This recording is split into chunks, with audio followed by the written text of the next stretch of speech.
kita akan sedikit dulu sejenak ya untuk mengembalikan fokus dari pembelajaran kita hari ini. Nah, sekarang Bapak ada sebuah game yang dimana game ini berfokus pada konsentrasi peserta didik. Nah, jadi coba berdiri semua. Oke. Arahannya itu dengar instruksi dari Bapak. Hanya dengar instruksi, kalian hanya mengerjakannya, ya. Oke.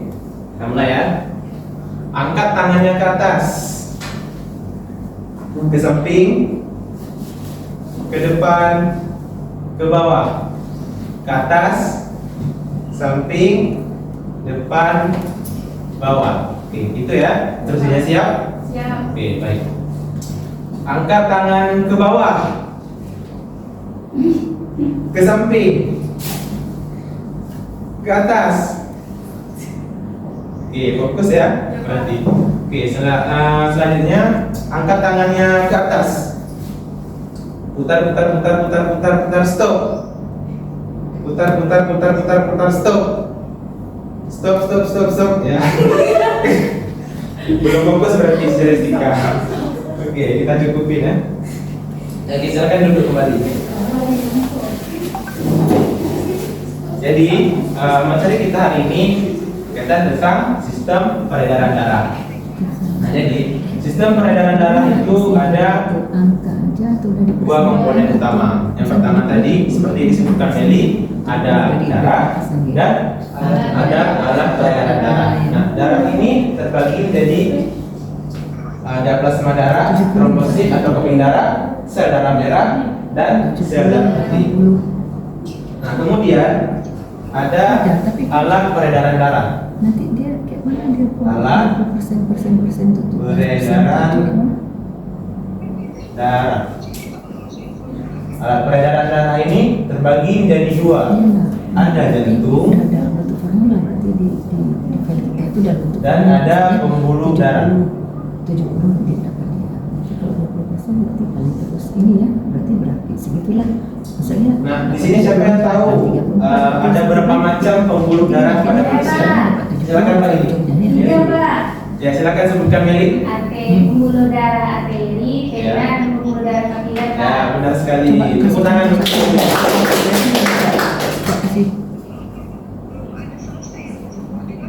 pertama ada Masuk, arteri, coba kasih gini aja. kemudian Coba kasih vena, satu ceceknya aja. dan Satu kapiler. bukan aja, satu ini aja, satu tambah itu aja. Oke. Oh, maksud. Jadi arteri itu fungsinya untuk membawa atau dia mengandung sel darah yang kaya akan oksigen yang mengalirkan darah dari jantung mau lihat aja satu ke seluruh satu tubuh. nama satu Nah, mahasiswa kembali ke dia jantung. Kemudian vena. Vena ini fungsinya untuk mengalirkan darah yang minim oksigen. Itu peredarannya itu dari jantung menuju paru-paru dan kembali lagi ke jantung. Nah, sedangkan dari pembuluh kapiler itu fungsinya untuk menyebarkan darah ke seluruh tubuh. Kemudian jantung di sini berfungsi untuk memompa darah, membawa darah merah, sel darah merah ke seluruh tubuh. Nah, kemudian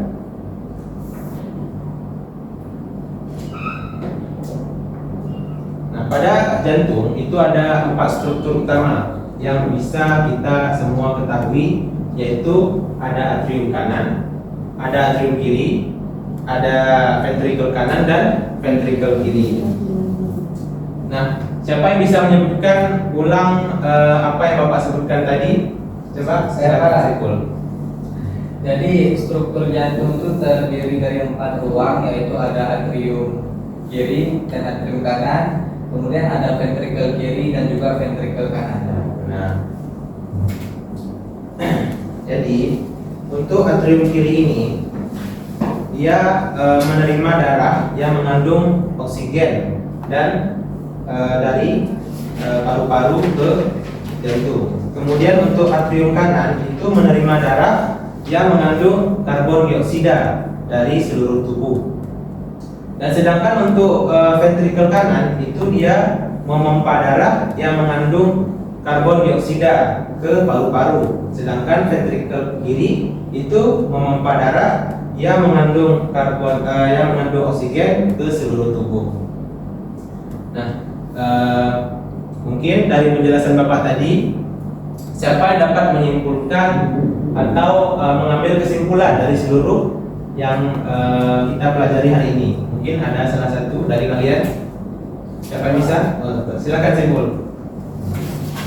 Baik Pak, yang pertama kesimpulan terhadap materi kita pada hari ini yaitu mengenai sistem peredaran darah yang terdiri dari dua komponen dasar, yaitu darah dan juga alat-alat peredaran darah. Kemudian darah itu tersusun atas 4 komponennya lagi. Ada sel darah merah, sel darah putih, trombosit dan plasma darah. Kemudian untuk alat-alat peredaran darah itu terdiri dari jantung dan juga pembuluh darah. Yang mana pembuluh darah itu terdiri menjadi 3 jenis, ada arteri, vena, dan kapiler. Kemudian untuk jantung sendiri, untuk strukturnya itu terdiri dari 4 ruang, ada atrium kiri dan kanan, kemudian ada ventrikel kiri dan ventrikel kanan. Oke, sudah benar ya. Beri aplaus untuk Saiful. Nah, Bapak berikan penguatan sekali lagi. Jadi pada sistem peredaran darah itu ada komponen utamanya. Yang pertama ada darah dan alat peredaran darah. Nah, alat peredaran darah seperti yang dikatakan Saiful tadi, ada jantung dan pembuluh darah. Nah, pembuluh darah terdiri ada beberapa macam juga. Ada yang namanya pembuluh vena, ada yang namanya pembuluh arteri, dan ada yang namanya pembuluh kapiler.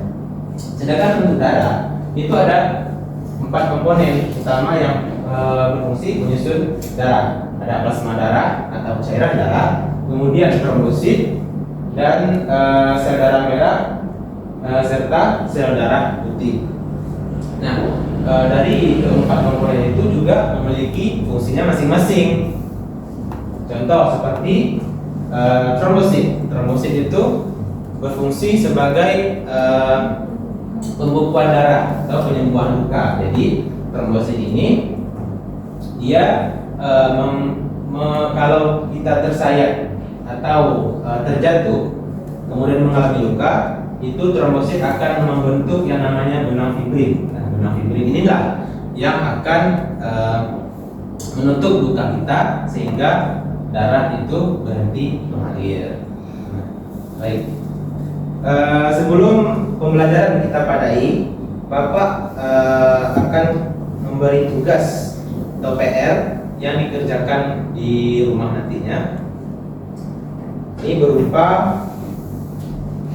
soal ya. Soalnya ada di PowerPoint Bapak. Silakan dicatat. Sudah dicatat semua? Sudah Pak. Baik, alhamdulillah. Nah, mungkin itu saja untuk materi kita pada hari ini. Untuk kedepannya bisa disingkatkan lagi semangat belajarnya. Dan Bapak mohon tugas yang sudah Bapak berikan PR tadi itu dikumpul ke kota kelas, kemudian kota kelas akan mengumpulkannya ke Bapak. Sebelum pembelajaran kita padai, alangkah baiknya kita berdoa terlebih dahulu. Silakan ketua kelas pimpin doanya. Bismillahirrahmanirrahim. Alhamdulillahirabbil alamin. Arrahmanirrahim. Maliki yaumiddin. Iyyaka na'budu wa iyyaka nasta'in. Ihdinas siratal mustaqim. Siratal ladzina an'amta 'alaihim ghairil maghdubi 'alaihim waladdallin. Amin. Mungkin hanya sekian pembelajaran kita hari ini. Semoga minggu depan datang semua ya, hadir semua ya. Minggu depan itu kita akan belajar tentang sistem pencernaan. Baik. Mungkin hanya ini yang dapat Bapak sampaikan. Billahi taufiq wal hidayah. Assalamualaikum warahmatullahi wabarakatuh. Waalaikumsalam. Waalaikumsalam warahmatullahi wabarakatuh.